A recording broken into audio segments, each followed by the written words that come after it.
참지 못하는 그 신학교 교수님이 계셨습니다. 우리 주변에도 그런 분 있죠. 불의한 거 보면은 이렇게 참지 못하는 사람들이 있습니다. 근데 이 교수님이 이렇게 학교 앞에 지하도에 가면은 맹인 거지가 있었어요. 그래서 그 앞을 이렇게 지나다니는데 하루는 그 사람이 너무 불쌍하게 여겨져서 돈 이제 10,000원을 꺼내가지고 그 거지 동양 그릇에다 이렇게 넣었어요. 누구 이제 가다 보니까 이제 생각해 보니까 이 거지는 그 동양 그릇에 동전이 쨍그랑 소리가 나야지 그 소리를 듣고 이렇게 주실 텐데 이 지폐를 넣어가지고 이 맹인 거지가 그거를 갖지 못하고 또 다른 사람이 혹시 주워가면 어떡할까 염려가 돼가지고 다시 그 거지인들 막 가서 이제 손에다 쥐어줘야 되겠다 이렇게 생각하고 갔는데 깜짝 놀랐어요. 이 거지가 갑자기 선글라스 눈을 이렇게 들더니 이렇게 밑을 보더니 10,000원을 탁 집어가지고 주머니에 넣는 거예요. 그러니까 이 교수님이 이게 불의를 보면 못 참으니까 가가지고 거지한테 소리를 퍽 질렀어요. 아니 당신 이럴 수 있냐고 장님도 아니면서 왜 장님인 척하면서 여기서 구걸하냐고 막 이제 화를 냈어요. 그러니까 거지가 갑자기 선글라스 어때요? 아유 죄송합니다. 저는 원래 여기 있던 사람이 아닙니다. 그러니까 보니까 정말 여기 있던 사람이 아닌 거예요. 그래서 제가 원래 여기 친구가 있었는데 오늘 하루 잠시 오늘만 여기서 대신 해주는 거라고. 그러니까 이 교수님이 그럼 여기 원래 있던 그 맹인 거지 어디 갔냐고 이렇게 얘기하니까 그 거지가 하는 그 대신 한 친구가 그러니까 요 앞에 극장에 영화 보러 잠깐 갔다고 그렇게 우스갯소리인데요. 오늘 말씀이 이제 맹인에 대한 그 맹인을 치유하시는 예수님의 말씀입니다. 우리 요한복음에는 7가지 표적과 또 7가지 예수님의 자기 선언이 있어요. 그 에고 에임이라고 그러죠. 나는 무엇이다 이렇게 얘기하는 게 있는데 그 7가지 표적 가운데 오늘의 이 표적이 6번째 표적입니다. 이제 마지막 7번째는 이제 죽은 나사로를 살리시는 그 표적이죠. 그래서 6번째 표적이고요. 이 실로암에서 이렇게 날 때부터 맹인을 고치고 실로암에서 그 눈을 씻도록 하는 이것은 마태, 마가, 누가 공관복음서에는 나오지 않고요. 요한복음에만 나오고 있습니다. 그래서 우리가 오늘 이 말씀을 통해서 하나님 예수님께서 우리에게 주신 그 음성을 듣고 또 우리의 영안이 더욱더 밝아지고 또 믿음을 새롭게 결단하는 그러한 축복의 시간이 되시기를 주님의 이름으로 축원합니다. 첫 번째는 이 믿음의 태도는 고난의 원인이 아니라 목적을 바라보는 것입니다. 우리 1절과 2절 말씀 함께 봉독합니다. 1절 2절 시작. 예수께서 길을 가실 때 날 때부터 맹인된 사람을 보신지라. 제자들이 물어 이르되 라삐여 이 사람이 맹인으로 난 것이 누구의 죄로 인함이니까 자기니까 그의 부모니까. 제자들의 이 질문에는 뭐가 전제가 되어 있습니까? 이 사람이 맹인된 거는 죄 때문이라는 게 이미 전제되어 있어요. 그건 논쟁거리도 되지 않고요. 죄 때문에 이 사람이 맹인이 되었는데 과연 그 누구 죄 때문인지 본인의 죄 때문인지 또 아니면 그 부모의 죄 때문인지 이걸 지금 물어보고 있거든요. 왜 근데 이 제자들이 이 맹인이 됐다는 것이 죄의 결과라고 이렇게 믿었습니까? 그 이유는요. 당시 이 유대 사회에는 어떤 맹인이나 문둥병자나 아니면 또 그 기머거리 같은 이 불치병 있죠. 이 불치병이 죄에 대한 징벌이라고 이렇게 관습적으로 생각을 했습니다. 그러니까 제자들도 그 유대인들 당시의 유대인들의 관습에 이렇게 젖어 있어가지고 당연히 날 때부터 이 맹인은 죄 때문에 이렇게 장님이 된 거다라는 걸 그냥 의심 없이 그냥 밑에다 깔고서 얘기를 하는 거예요. 근데 이제 논쟁은 단지 이 부모 때문이냐 이 사람 때문이냐 이거를 지금 묻는 거거든요. 그런데 전혀 그렇지 않죠. 우리가 성경에도 보면 욥기에도 보면 욥이 많은 고난을 당하고 또 이제 자기가 질병에 걸린 것이 욥의 죄 때문이 아니잖아요.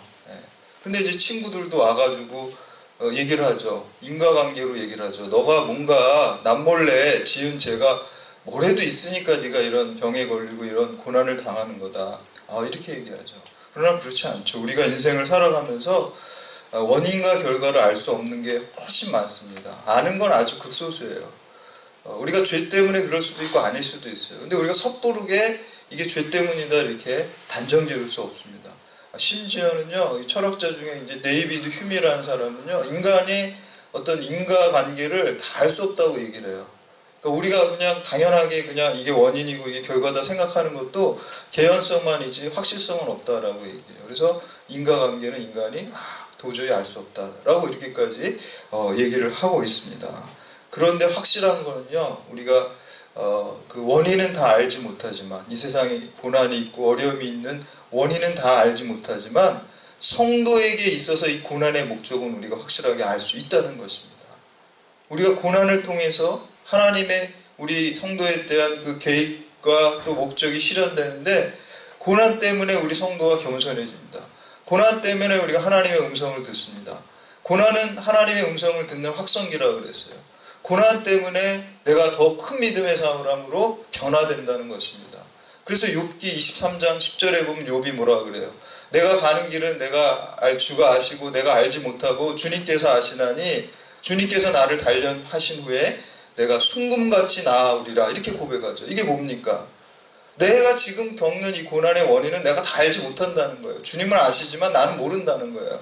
왜 이 고난이 있는지, 왜 이 질병이 있는지 알지 못하지만 내가 분명히 아는 것은 이 고난의 목적이 있다는 거예요. 이 고난을 통해서 하나님께서 나를 단련하시고 연단하신 후에 내 믿음의 불순물을 다 제거하고 순금 같은 믿음으로 내가 변화돼서 나아간다는 그 목적이 분명히 있다는 것을 말씀하고 있다는 것입니다. 우리가 원인을 밝히는 것은 과거지향적입니다. 지금 현재 내가 질병이 있고 고난이 있는데 이 원인이 뭐야? 그리고 자꾸 밝히게 되죠. 과거로 자꾸 거슬러 올라가는 거예요. 근데 원인을 다 알아낼 수도 없고요. 설령 알아낸다고 해도 별로 현재 문제를 해결하는데 원인 밝히는 건 그다지 사실 도움이 되지 않다는 것입니다. 믿음의 태도는 더 중요한 거는 목적을 발견하는 거예요. 우리가 오늘 처한 고난 속에서 하나님께서 나에게 주신 그 뜻과 목적과 계획이 무엇인가, 그걸 붙드는 거예요. 그래서 우리 예수님께서도 제자들이 물어본 거는 이 원인에 대한 물음을 했죠. 누구 때문입니까, 이 질병이? 근데 대답을 어떻게 하세요? 목적론으로 바꿔세요. 인과론으로 물어봤는데 목적론으로 그 대답을 바꾸세요. 부모의 죄 때문도 아니고 또 이 본인의 죄 때문도 아니고 하나님의 일을 이루기 위해서, 하나님의 영광을 위해서 이 사람이 이렇게 오늘 질병이 있는 것이다 라고 이렇게 말씀하시는 것을 볼 수가 있습니다. 우리 3절 말씀 함께 봉독합니다. 3절 시작. 예수께서 대답하시되 이 사람이나 그 부모의 죄로 인한 것이 아니라 그에게서 하나님이 하시는 일을 나타내고자 하심이라. 그러므로 우리가 믿음의 태도는요, 여러분 오늘 삶 가운데 혹은 다른 사람 삶 가운데 질병이 있고 고난이 있으면 그 원인을 가지고 정죄하고 너 죄 때문에 그렇게 따질 것이 아니라 그거 우리가 다 알지 못합니다. 중요한 거는 이 고난에 대한 목적을 붙드는 것입니다. 하나님께서 나를 연단하시고 나를 낮추시는구나, 이 일을 통해서 내가 하나님 살아계심을 간증하게 되는구나, 내가 더 큰 믿음의 사람으로 변화되는구나 라는 그 목적을 붙드는 것이 믿음의 태도입니다. 두 번째는 순종할 때 그 치유와 구원의 역사가 일어납니다. 우리 5절에서 7절까지 말씀 함께 봉독합니다. 5절에서 7절 시작. 내가 세상에 있는 동안에는 세상의 빛이로다. 이 말씀을 하시고 땅에 침을 뱉어 진흙을 이겨 그의 눈에 바르시고 이르시되 실로암 못에 가서 씻으라 하시니, 실로암은 번역하면 보냄을 받았다는 뜻이라. 이에 가서 씻고 밝은 눈으로 왔더라. 이 본문에 나오는 예수님의 치료하는 이 행동은 언뜻 보면 좀 납득이 안 가요. 왜냐하면 우리 전에 그 요한복음 보면서 전에도 풍랑, 바다의 풍랑도 뭘로 잔잔케 하셨어요? 말씀 한마디로 잠잠하라 이렇게 한마디 하면 딱 잠잠해지거든요. 심지어는 12년 동안 혈루증 앓는 여인이 예수님의 옷자락만 잡아도 그 병이 치유됐단 말이에요. 그럼 그런 걸 봐서 오늘 말씀에 맹이나 눈을 떠라 이렇게 그냥 한마디 하시면 되는 거잖아요. 근데 땅에다가 침을 뱉고 그 침을 더럽잖아요. 그 침이 자기 침을 뱉어가지고 그걸 갖다가 또 그 진흙을 만들기 위해서 흙하고 손으로 그 침하고 흙을 섞어가지고 진흙을 만들고 또 그걸 가지고 눈에다 붙이고, 이렇게 수고하고 시간을 들일 필요가 없잖아요. 그냥 말씀 한마디로 하실 수 있는데 그 이유가 무엇입니까? 예수님께서는 이 맹인과 더 깊은 인격적인 교제와 또 인격적인 사귐과 또 인격적인 그 만남을 원하셨기 때문입니다. 그래서 시간과 정성과 노력과 힘을 들여서 그러한 행동, 치료의 행동들을 주님께서 하신 것입니다. 이 맹인이 예수님께서 이렇게 그 흙을 이기실 때 아마 이 눈이 먼 사람들은요, 이 청각이 굉장히 발달되어 있어요. 소리를 들었을 거예요. 뭔가 이렇게 흙을 이기고 침을 뱉는 이 소리를 다 분명히 들었을 거예요. 그리고 자기 앞으로 다가오고 예수님의 숨소리를 듣고 또 예수님께서 자기 눈을 만져주시고 진흙으로 또 이겨주셔서 이렇게 붙여주시는 그 촉각들을 느끼면서 이 맹인은 예수님과 정말 인격적인 만남, 자기의 그 예수님이 자신을 사랑하는 그 마음을 느끼게 된 것입니다. 그래서 그 말씀에 즉각 순종할 수 있었던 거예요. 그 인격적인 만남, 예수님과 인격적인 만남을 통해서 이 맹인 거지은 예수님이 실로암에 가서 씻으라 그랬을 때 아무 의심도 하지 않고 그냥 즉각적으로 또 나아가서 씻을 수가 있었다라는 것입니다. 근데 이렇게 순종할 때 어떤 일이 벌어집니까? 그 눈이 뜨여지고 치유되는 것입니다. 참빛 되시는 예수 그리스도의 말씀에 우리가 순종할 때 치유의 역사가 일어나고 구원의 역사가 일어납니다. 오늘날 우리에게도 마찬가지입니다. 오늘 우리 본문에 보면 예수 그리스도께서 세상의 빛이라 그랬는데 이 맹인이 주님의 말씀에 순종했을 때 새로운 광명이 빛이 열리는 그러한 놀라운 기적의 역사가 일어났습니다. 우리 이청준 씨의 소설 가운데 낮은 데로 임하소서라는 소설이 있습니다. 이 소설은 또 영화로도 이렇게 만들어졌죠. 근데 이 안요한 목사님이라고 그 목사님의 그 실화를 소설로 이렇게 실화 소설이에요. 근데 이 안요한 목사님은 원래 가난한 목사의 아들로 태어났어요. 그래서 자기는 정말 아버지처럼은 내가 살지 않겠다. 저렇게 가난하게 저렇게 가난한 목사로 살지는 않겠다라고 해서 하나님 안 믿고 세상에서 성공하려고 이렇게 나갔어요. 그래서 열심히 세상에서 뭐 세상적인 성공을 바라면서 나아갔는데 37세 때 그가 미국의 그 펜타곤에 그 외국인 뭐 이렇게 초빙 교수로 이렇게 초청돼서 이제 출국을 앞두고 있어요. 그러니까 나름대로 성공한 거죠. 출국을 앞두고 있었는데 갑자기 눈이 안 보이기 시작한 거예요. 지금 성공 가도를 가고 있는데 그래서 실명을 하게 됩니다. 그래서 그 재산이 이제 다 없어지고 이제 직장도 없고 그러니까 실명이 돼서 재산이 다 없어지고 그 부인과 두 딸이 있었는데 다 자기를 떠나갔어요. 그래가지고 본인이 그 서울역 앞에서 노숙자로 살게 됐어요. 근데 뭐 보이지가 않으니까 자기가 자꾸 구걸하고 그러는데 시원찮잖아요, 벌이가. 그러니까 거기 구두 닦는 그 소년들이 있었는데 그 소년들이 이렇게 도와줘가지고 겨우겨우 이렇게 연명을 했습니다. 그 생활 속에서 이 분이 예수님을 만나게 돼요. 예수님이 인격적으로 만나게 돼요. 그래서 자기 이제 목사 안수를 받고 이렇게 해서 목사가 됩니다. 근데 전 세계적으로 이렇게 간증 집회를 이렇게 돌아다니는데요.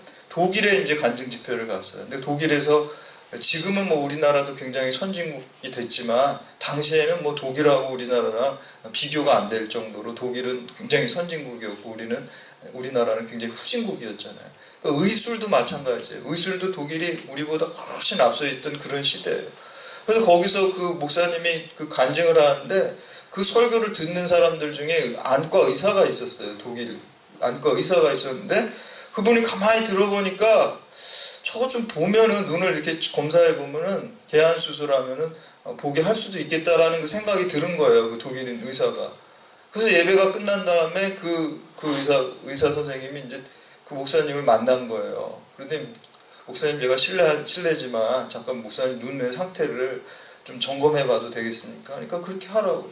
근데 눈을 이렇게 살펴보더니 이 의사 선생님이 지금 우리 독일 그 의술로서는 아마 이렇게 개안 수술을 하면 목사님 눈 볼 수 있을 것 같습니다.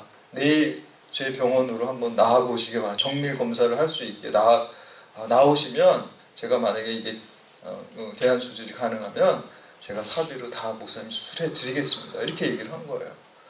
근데 이제 그 얘기를 듣고 이제 돌아갔는데 잠을 못 이루는 거예요. 야, 내가 이제 잘하면 이제 눈을 다시 뜰 수 있겠구나. 뒤척뒤척 밤새도록 뒤척이면서 또 흥분반 또 여러 가지 생각하면서 기도하면서 이렇게 있는데 아침에 어떤 결단을 내리고 그 의사를 만나러 갔어요. 그래서 이렇게 얘기를 합니다. 제가 육신의 눈을 떴을 때는 세상의 부귀영화를 바라보느라고 예수님 보지 못하는 영적인 장님이었습니다.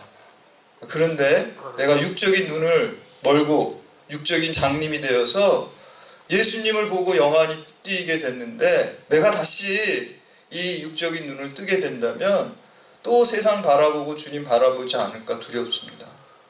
저는 개안 수술하지 않겠습니다. 그냥 육적인 장님이 되고 영적으로 주님만 바라보면서 영원히 살겠습니다. 그래서 그 개안 수술을 하지 않았다는 거예요. 이 안요한 목사님은 육신의 눈을 떠서 육신의 정욕과 또 안목의 정욕과 이생의 자랑에 빠져서 주님 말씀에 불순종하면서 사는 것보다 육신의 눈을 감고 영적인 눈을 떠서 주님 말씀에 순종하는 삶을 살겠다고 결단한 것이죠. 그래서 그 순종을 통해서 하나님의 구원의 역사가 이루어지는 것입니다. 마지막으로 세 번째, 낮은 곳에서 우리가 주님을 만날 수 있습니다. 우리 예루살렘에는 연못이 많이 있었어요. 근데 이제 오늘 말씀해 보면 예수님께서 왜 그 많은 연못 가운데 하필이면 실로암 연못에 가서 그 눈을 씻으라고 하셨을까? 그거는 위치 때문에 그런 거예요. 위치 때문에. 실로암 그 연못이 있는 위치 때문에 거기 가서 씻으라고 한 거예요. 이 연못은요, 원래 그 히스기야 왕 때, 구약의 히스기야 왕 때 아수르가 이제 공격하고 침공하는 것을 대비하기 위해서 그 성 안에 그 물을 확보하기 위해서, 왜냐면 포위가 당하면은 거기 우리가 식수를 확보해야 되잖아요. 그래서 미리 대비하는 차원에서 수로를 만들었어요. 수로를 어떻게 만들었냐면 이 S자, 갈지자라고도 하고 S자 형식으로 이렇게 해가지고 밑으로 파 내려가가지고 이렇게 수로를 계속 만든 거예요. 그게 533m입니다. 수로가. 그리고 533m인데 맨 위에도 연못이 있고 중간중간 연못이 있고 실로암 연못이 맨 아래에 있는 연못이에요. 제일 위에 기온 연못이라는 연못이 있었고요. 제일 533m 내려가면 제일 밑바닥에 있는 연못이 실로암 연못이에요.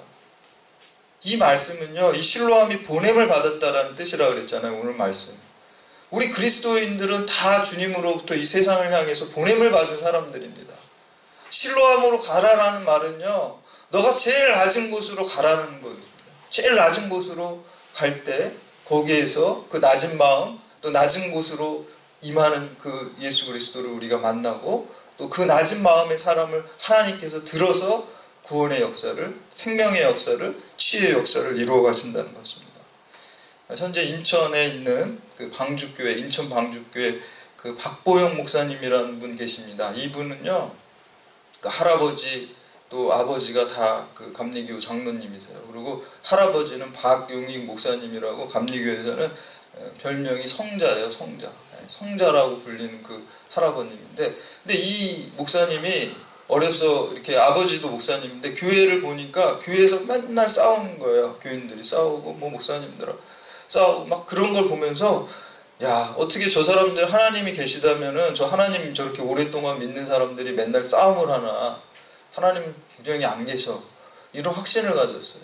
그래서 예수를 안 믿었어요. 목사 아들인데도. 그러고 나서 집에서는 부모님들이나 할아버지는 그냥 이 장손이니까 목사 되기를 그렇게 기도하고 바랬는데 예수도 안 믿고 당연히 목사 안 하고 의사가 됐습니다. 그래서 피부과 의사가 돼서 결혼도 정말 돈 많은 집 그 여자하고 결혼해서 잘 살았어요. 그리고 병원도 잘 됐습니다. 돈을 많이 벌었어요. 근데 39살이 돼가지고, 아들도 하나 낳았는데 39세가 돼가지고 갑자기 그 가정에 불화가 생기고 이혼을 하게 됐어요. 부인하고 헤어졌어요. 아들 하나 이제 기르고. 근데 어느 날 이혼하고 혼자 사는데 갑자기 심장이 막 심장마비 증상이 일어나는 거예요. 공황장애, 심장마비. 마음이 두근두근 또 그래서 이제 병원에 갔더니 뭐 이렇게 심장이 안 좋아서 이제 뭐 1년 정도 안에 다시 이게 쇼크 같은 게 오면 이제 죽을 수도 있다는 확률이니까, 1년을 넘기기가 어렵다는 거예요. 그래서 이제, 야, 1년 이제 나는 길어야 1년 사는구나, 이런 마음 속에서 아버지가 있는 그 기도원에 갔다가 거기서 이제 하룻밤 자고 가라 그래서 자는데, 그 밤에 잠이 안 오니까, 또 잠이 안 오다가 이제 그 교회에 나가서 기도를 하게 됐어요. 그 또 기막힌 사연이 있습니다. 그 교회로 올라가는데 어떤 여자분이 환하게 웃으면서 내가 당신 기다렸다고 얘기를 하는 거예요. 뭐냐면 8년 전에 하나님이 여기 이 교회 이 기도원의 아들이 올 텐데 그 아들이 내 종이다 라고 얘기를 했다는 거예요. 그리고 당신을 위해서 기도하라 그랬는데 이 목사님이 이 여자가 미쳤구나 이렇게 생각을 했다는 거예요. 그래서 이제 반가워하지 않으니까 여자가 나중에 오늘 밤 12시 자정에 교회에 나가서 기도하면 하나님 너 만나주신다 그랬어요. 그래서 진짜 미쳤구나. 그러고 이제 올라왔다는 거예요. 그리고 올라와서 있다가 이제 12시가 다 돼가는데 막 그 시계 옛날에 12번 땡땡 치는 그 종이 있잖아요. 잠을 못 자고 있는데 나가보자 이렇게 생각해요. 왜 나가보자면 저 여자가 내일 또 올 텐데 내가 나가봐서 하나님 안 계시다고 좀 따져줘야 되겠다 이렇게 그 마음으로 나간 거예요. 근데 거기서 하나님 만나게 됩니다. 하나님 환상을 보여주고 만나주고 그러고 나서 이분이 이제 그 병도 치유되고 그리고 다 여지껏 모았던 30억 재산을 갖다가 다 가난한 사람들한테 나눠주고 자기는 한 푼도 없이 되고 노숙자들 그 속에 들어와서 거기서 뭐 노숙자들 섬기고 같이 거지처럼 살았어요. 한 푼도 없이. 거기서 뭐 얻어맞고 그 사람들은 다 대부분 알코올 중독자라 그래요. 노숙자들. 뭐 얻어맞기도 하고 정신이 온전하지 않으니까 뭐 그 사람들 섬기고 하면서도 맞고 그러면서 거기서 이제 그 버려진 아이들을 이제 23명을 이렇게 지금도 기르고 있어요. 23명을 기르고 있는데 그 아이들을 이렇게 기르고 있는데 이분이 그런 간증을 제가 보는데 무슨 간증을 하면요. 그 할아버지 목사님 96세 돌아가시기 전에 자기가 목사 안수 받기 전에 목사 안수 받을 때 이렇게 목사님이 안수를 해주잖아요. 여러 그 목사님이 안수를 해주거든요. 안수식 할 때. 근데 늘 그 손자가 이제 그 안 믿다가 믿었으니까 얼마나 그거 해주고 싶어요. 너 언제 안수 받냐? 언제 안수 받냐? 아직 몇 년 남았습니다. 몇 년 남았습니다. 그러다가 이제 안수 받기 6일 전에 이제 할아버지가 96세에서 부르시더래요. 가봤더니 이렇게 지금 뭐 숨을 헐떡헐떡거리시고 힘드신 것 같아요. 근데 이쪽으로 오라 그랬더니 안수해주고 그 자리에서 기도를 해주시고 귀에다가 뭐를 얘기를 해주는데 유언이에요. 그날 돌아가셨어요. 몇 시간 뒤에 돌아가셨는데 유언을 한 4가지를 말씀을 하시는데 전혀 사랑할 수 없는 사람을 사랑해라. 용서할 수 없는 사람을 또 용서해라. 그리고 변명하지 마라. 세상에서 가장 낮은 곳으로 가라. 이 4가지를 유언을 남기셨대요. 그리고 나서 돌아가셨다는 거예요. 그래서 이 목사님은 지금 사역하시고 나중에 이제 은퇴하시면 자기의 기도 제목과 소원이 세상에서 제일 낮은 곳, 아무도 안 가던 곳, 그 어려운 곳을 자기가 거기에 가서 그 사람들을 섬기고 복음을 전하다가 하나님 나라 가는 게 소원이고 꿈이라고 이렇게 말씀하셨어요. 그 간증을 제가 들어요. 제가 그 간증 들으면서 2가지를 제가 깨달았어요. 첫 번째, 야 나는 목사도 아니구나 이런 생각 들었어요. 나는 그리스도인도 아니구나 이런 생각 들었고요. 2번째는 우리가 낮은 곳으로 가면 거기서 주님을 더 깊게 만날 수 있겠구나 라는 그 생각을 했습니다. 주님께서는요 하늘의 높은 보좌를 버리시고 우리를 사랑하시고 구원하시기 위해 낮고 낮은 이 땅에 오셨습니다. 그냥 땅도 아니고 말구유로 더 낮은 곳으로 임하셨고 그리고 또 제자들의 발을 씻기시기까지 낮아지고 갈릴리 가장 가난한 동네에 낮은 곳으로 가셨어요.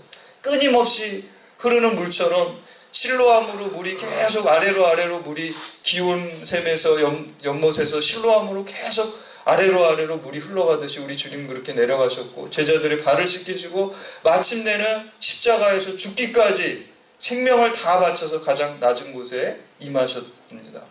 오늘 여러분 삶 가운데 여러분의 마음이 높아지지 마시기 바랍니다. 거기에 주님 없습니다. 여러분 낮은 마음을 가지시기 바랍니다. 그때 주님이 여러분 마음에 임재하십니다.